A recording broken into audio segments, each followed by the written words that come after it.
All right, buckle up, everyone, because today we're diving headfirst into not one, but two game-changing solutions in the fight against climate change. And what might those be? Drum roll, please. Carbon removal and energy storage. Ooh, two sides of the same coin, really. You can't have one without the other if we're talking about a sustainable future. Exactly. And to help us break it all down, we've got some seriously cool sources to dig into. Lead on me. First up, we're going to check out 1.5, a company on the cutting edge of direct air capture technology.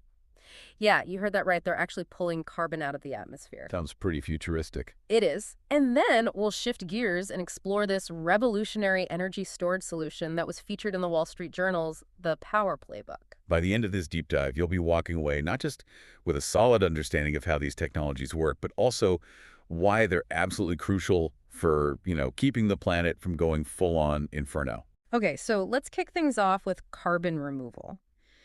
You know those reports from the IPCC and IEA, those big international climate organizations? Oh yeah, I've seen them. Pretty sobering stuff. Right. Well, they're basically saying we need to be removing a mind-boggling amount of CO2 from the atmosphere every year, something like 20 gigatons. 20 gigatons. To put that in perspective, that's like, what, the weight of like a billion elephants or something? Something like that, yeah. A lot of carbon. No kidding. And that's where direct air capture, or DAC, steps onto the scene. It sounds like something straight out of Star Wars, but it's real and it's happening right now. So how does it work? Imagine this. Giant fans pulling air in, and then, get this super advanced filter material, kind of like a high-tech sponge, grabs those pesky CO2 molecules and holds onto them tight. It's like a giant air purifier, but for the whole planet. You got it. Pretty awesome, right? Sounds like it. But what happens to all that captured CO2? You can't just stockpile it somewhere, right? That's where 1.5 comes in, with their secret weapon, geological sequestration. They basically pump that captured CO2 deep, deep underground where it gets trapped in rock formations. So it's like permanently out of circulation. Exactly. Not a Band-Aid solution, but a way to remove carbon on a geological timescale. It's like hitting the undo button on some of our emissions. Undo button. Love that analogy. So how much CO2 are we talking about here? Can this technology actually make a dent in that massive 20 gigaton number we were talking about? Well, 1.5's first DAF facility, which they call Stratos, can remove 500,000 tons of CO2 every year. 500,000 tons.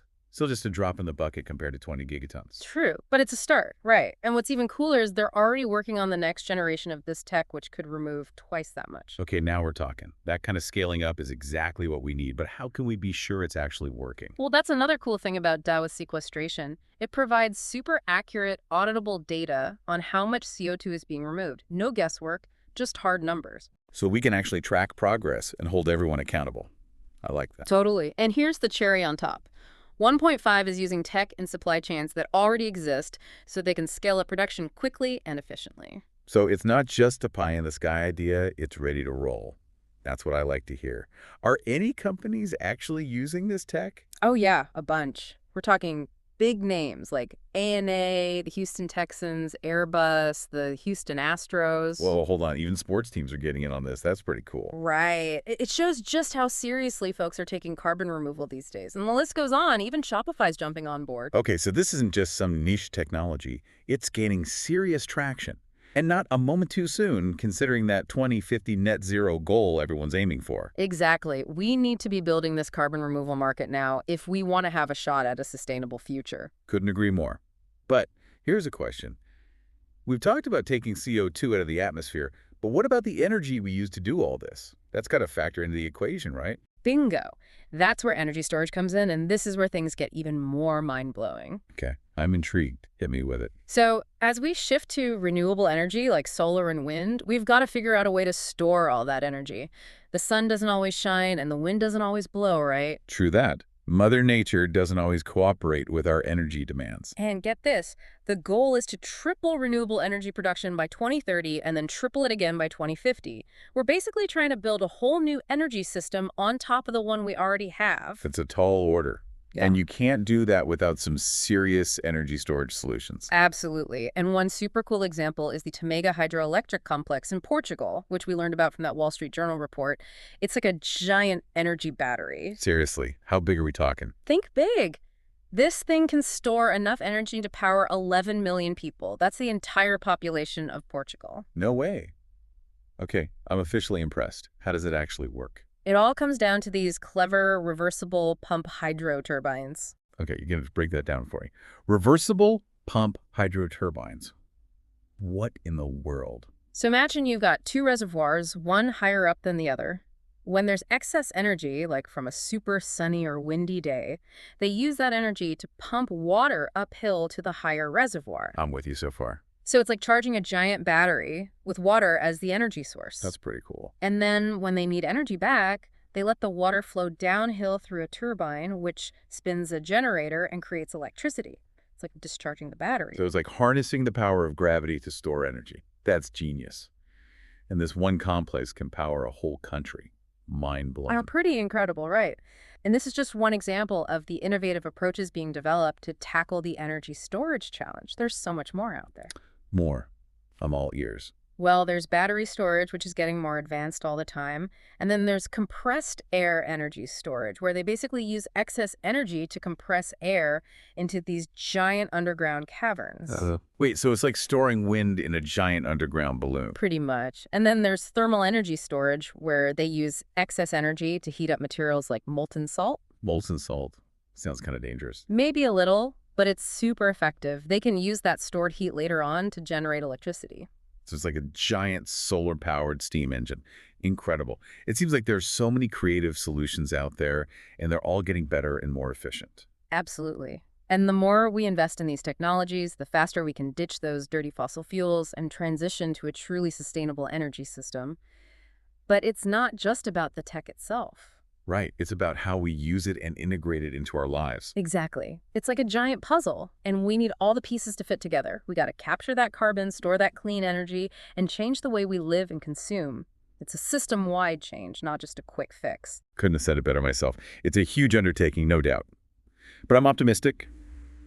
With the right mix of innovation, collaboration, and a little bit of that good old human ingenuity, we can absolutely rise to the challenge. So it sounds like we're talking about a pretty major overhaul here, right? Not just tweaking the system we have, but really fundamentally changing how we think about energy and carbon. Yeah, it's like hitting the reset button on our whole relationship with the planet.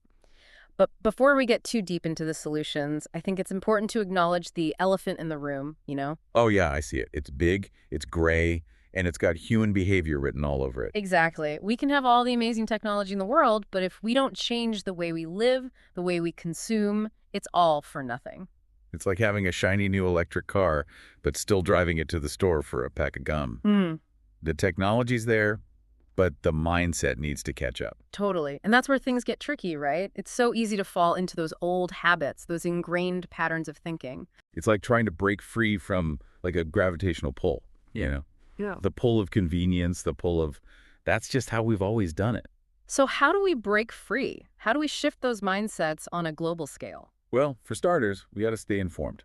The more we understand about climate change and the solutions out there, the more empowered we are to make conscious choices. Right, like voting for policies that support clean energy or choosing to invest in companies that are actually walking the sustainability walk, not just talking the talk. Exactly. And it goes beyond those big decisions, too. It's about the little things we do every day, like cutting back on energy use at home, choosing to walk or bike instead of hopping in the car for every little errand. It's like a ripple effect, right? Each of those small actions adding up to something much bigger. Exactly. And here's the thing.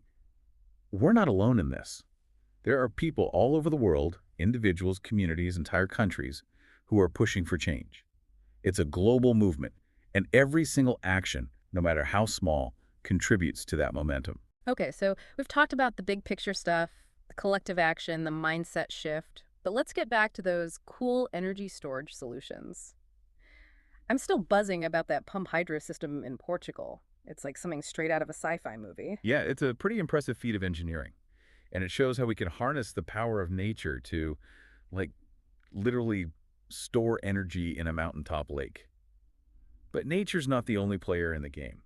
There are some incredible advancements happening in the world of batteries, too. Wait, batteries, like the ones in our phones and laptops? I didn't realize they could be scaled up for something as big as, like, an entire energy grid. Oh, they absolutely can. Battery technology has come a long way.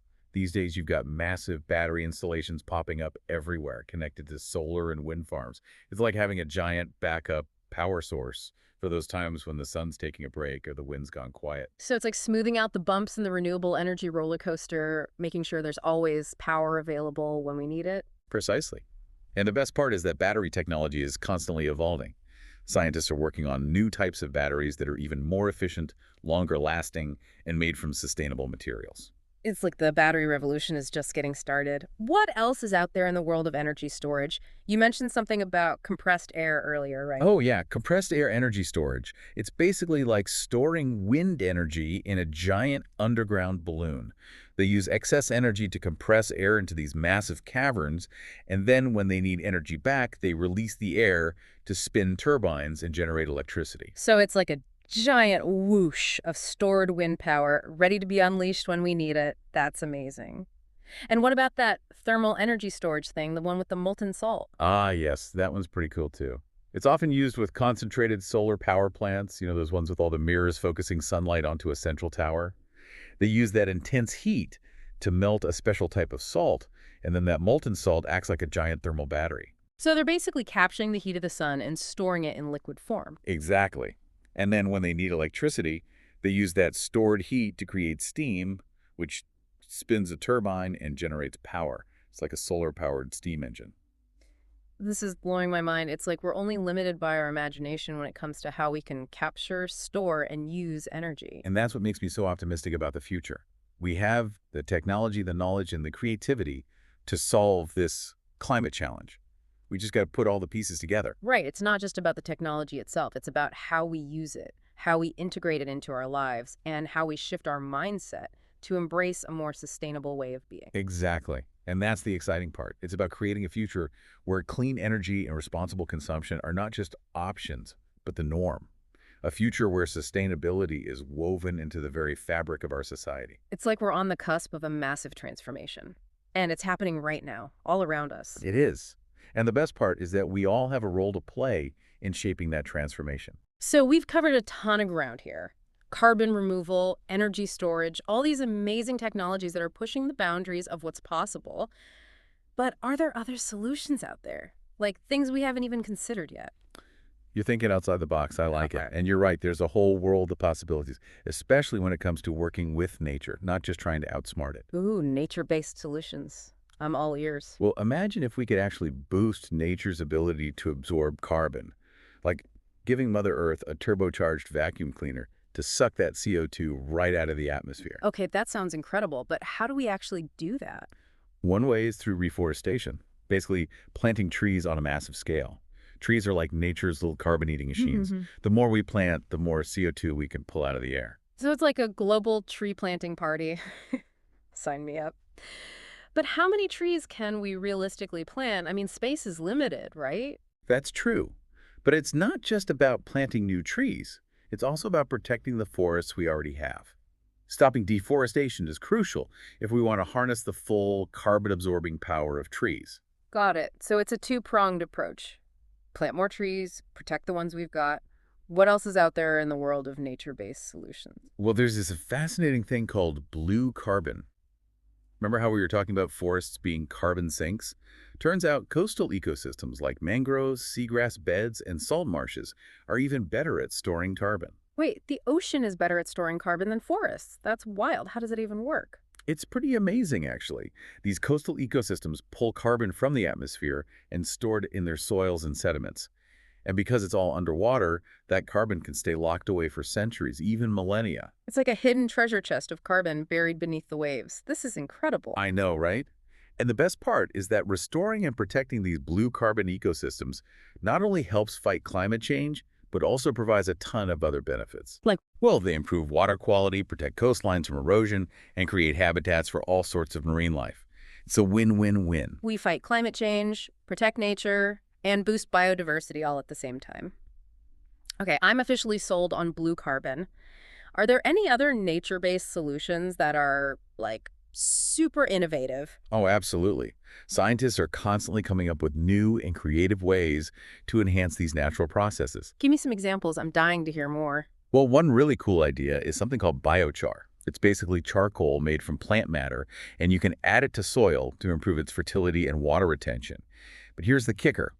It also acts as a long-term carbon sink, locking that carbon away in the soil for hundreds, even thousands of years. So it's like a super-powered soil amendment that fights climate change. I love it. What else is out there? Well, researchers are even looking into using crushed rock to capture CO2. Certain types of rock, like basalt, naturally react with CO2 to form solid minerals. It's like turning carbon emissions into stone. Wait, we can literally turn CO2 into rocks. That sounds like magic. It kind of is. And there are also some fascinating explorations into using algae to capture and store carbon. Algae are like little CO2 sponges, and they can be grown in massive quantities, even in places where you can't grow other crops. So it's like a carbon capturing farm, but underwater. This is seriously blowing my mind. It feels like we've just scratched the surface of what's possible when we combine human ingenuity with the power of nature. It's an incredible time to be alive, witnessing this explosion of innovation in climate solutions. And the best part is, this isn't just a spectator sport. We can all be a part of this movement. So what can our listeners do to get involved? What actions can they take to make a difference? Well, first and foremost, stay curious. Keep learning about climate change and all the amazing solutions out there. Knowledge is power, and the more you understand, the more empowered you'll be to make informed choices. Right, so keep listening to podcasts like this one, read articles, watch documentaries, anything that feeds your brain with climate knowledge. Exactly. And then think about your own actions and choices. Can you reduce your energy use at home? Can you choose more sustainable transportation options? Can you support businesses that are taking climate action seriously? Every little bit counts. It's like that ripple effect we were talking about earlier. Each individual action, no matter how small, contributes to a larger wave of change. And don't underestimate the power of your voice. Talk to your friends and family about climate change. Share what you've learned and advocate for change in your community. It's like planting seeds of awareness and action, one conversation at a time. Exactly. So, to sum it all up, stay curious, make conscious choices, and use your voice to advocate for change. Together, we can create a future where both people and the planet can thrive. That's a future I can get behind. Well, folks, this has been an incredible journey. We've explored cutting-edge technologies, delved into the power of nature, and hopefully sparked some inspiration along the way. What are your final thoughts before we sign off? I think the biggest takeaway here is that we have options. We're not powerless in the face of climate change. There are solutions out there, and they're getting better all the time. It's up to us to embrace those solutions, to push for change, and to create a future that's brighter, cleaner, and more sustainable for everyone. Beautifully said. Thanks for joining us on this deep dive adventure, everyone. We'll see you next time for another exploration into the world of climate solutions. Until then, stay curious, stay hopeful, and keep those brainwaves flowing.